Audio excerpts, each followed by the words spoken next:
dox di wee maintenant li la yóbbee woon loolu yëpp nag mu di dossier Azer bi. ay rebondissement am ci. sunu doyen ñu ngi koy nuyuwaale de passage Bachir Fofana bind ci. Thierno Alassane amalaat ci ay sorties. ba fan yii def na ay révélation sax ci xaalis googu ci compte yi mu dem ni mu tëddee. waaye tamit nag ki nga xamante ni moom moo jiite Azer di Jean Michel moom it amal na réplique def sortie ndax ba tey wax dëgg fa yàlla jàpp na ni nañ wax ni rek moo def ndax gis na ni deful te lu bari li ñuy wax rek te mu jëm ci ndoddam ci ay responsabilités am ma dëppawul ak dëgg waaye lu ci mun tam comme mbir mee ngi ci loxol yoon. yow bi nga gisee mboolem rebondissement yi ci am ba mbirum koppar yooyu la yóbbee woon say tolof-tolof mu am lu ci leer luy fekk si peut-être position bi nga amoon démb ndax tey moom ngay wéyale di am ak mbir yi fi mu toll. oh moom lañ ñuy wéyale di am loolu moom amul ci benn naatable. waaw wax nañ ko ci kanamu juge bi tribunal waxal nañ ko bañ génnee. loolu lañ continuer di wax. foofu moom pour bàyyi justice def liggéeyam aussi ndax les choses jox nañ ko justice mi ngi def liggéeyam. mais bu ñu indil nit ñi jaxasoo. mbir mi c'est-à-dire affaire u Azer bi comment comprendre dañ cay compliqué te compliqué wul. ah bon non compliqué wul. c'est très simple. ok allez-y. lu contrat la ci diggante ñaari entreprise benn bi entreprise sénégalaise la. bu am benn partenaire espagnol ak sénégalais bi. ak l'Azer. banque bi joxe financement yi te financement yi mi ngi koy jox ci turu Sénégal. citoyens yi ñoo ko moom. Banque Santander. moo jox avance de démarrage 37 milliards génne ko. 37 milliards yi waroon commencer électrifier ay villages. ñu utiliser xaalis boobu nuñ ko war a utiliser kenn xamuloon fu mu jaar. finalement Thierno Alassane Sall ay démarches am wane na. ne 37 milliards yi bañ ko jotee ci ay comptes et dans différents pays lañ ko yónnee. lu dul yónnee ko ci village bon léegi nag. Jean Michel su jógee di expliquer. naan bon kii moo ko signé kii signé loolu c'est pas ça le problème. kenn musul wax ne mais c'est important que moom mu dédouané déedéet kenn waxul ne moom sax moo jël. ok waxuñ ko dañ ne moom gannaaw moo fa ne tey. te mooy responsable état ci wàllu woowu. nam ñu wax 37 milliards yi fu mu dugg moo fa ne mooy kilifa gi tey l'état c'est une continuité. ok ki signé wul ak ku dëpp ak ku dëppul li wóor mooy 37 milliards yi.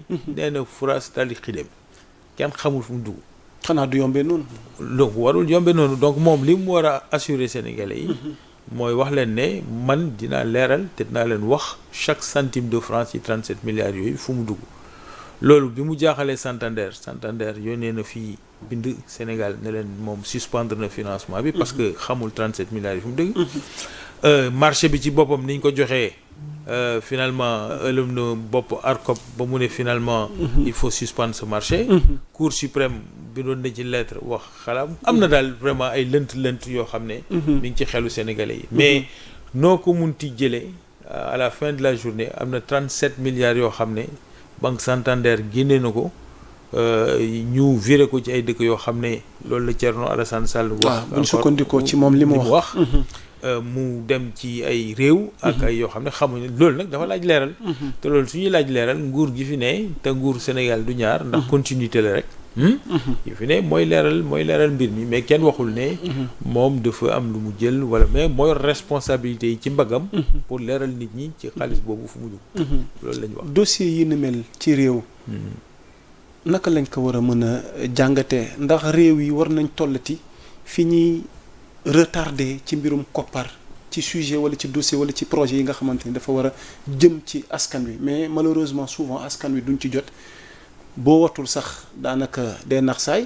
ndax bëri na lu mel noonu tey ñi hérité pouvoir bi tey dañ koy reprocher régime yi fi weesu lu tax tout le temps yii cas de figure di posé wu ci aw askan.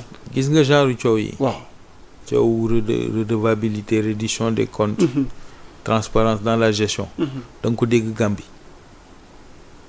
da nga ko dégg Guinée Bissau wala nga dégg ko Conakry wala nga dégg ko Mali wala nga dégg ko Mauritanie amu fa de wala bëriwu fa de loolu fu mu am dafa fekk culture démocratique am ci dëkk ba am un niveau de citoyenneté boo xam ne dafa exigeant il faut que ñun ñu placé waat mbir mi fi ñu ko war a placé li ñuy démocratie moo tax d'abord sujet boobu doon sujet lu ko mooy du doon sujet kenn du ci waxtaan kenn di journaliste du ci bind kenn du ko def préoccupation.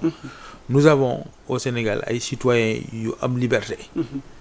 yu am conscience. am critique am exigence ci ñi leen jiite naka lañ leen di jiite en tout cas jusqu'à un certain niveau. soo demee Ukraine am na benn bras droit wu président Ukraine bi. mais dañ koy dugal ci ay enquête ak ay kii ndax xaalis bu mu luubal. doomu Joe Biden ci boppam. dañ ko doon topp. Nicolas Sarkozy dañ ko topp ca na mu gérer.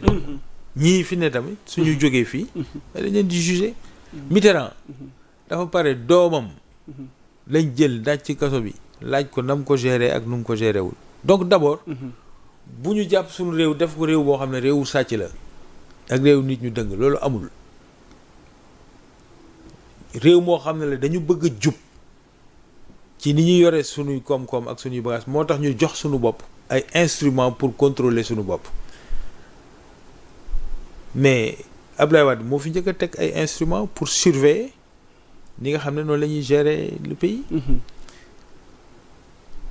Macky Sall ñëw dolli ci ay jéego avec la Cour des comptes avec l'OFNAC avec la CREI bi ñu gisee ne doxul ñu changé ko. C'est une marche continue. warul am tànk ginnaaw mais li ñu war a bàyyi. mooy di ko politiser di diaboliser nit ñi di ko utiliser comme instrument politique loolu soo ko defee après day daanu sa kaw rek mooy li fi xew. Karim Wade bañ ko toppee yi tamit te mu am jafe-jafe mujjuñ lu dul bàyyi ko mu génn. ñii fi ne yi tamit. soo leen toppee ci loo xam ne mooy ñi ñuy jàpp récemment te ñi ci ëpp ñoom Farba ak yooyu jàpp finalement dañ leen a bàyyi parce que amoo ci loo téye. donc il est temps que ñu dalal mbir mi. bañ a présenter suñu réew comme réew moo xam ne réew ay sàcc la. ñoo xam ne ils font de la gabegie wane nag ne yore bi ñuy yore bagaasu réew mi il faut que ñu di ko améliorer en continu. amélioration continue. yor ay ay structures sénégalaises tey di ko jiite yor kuréelu sénégalais di ko jiite tey ute nag yor kuréelu sénégalais di ko jiite année 80 60 70 ah. bokkul de. citoyens yi seen niveau d'exigence dafa gën a avancé.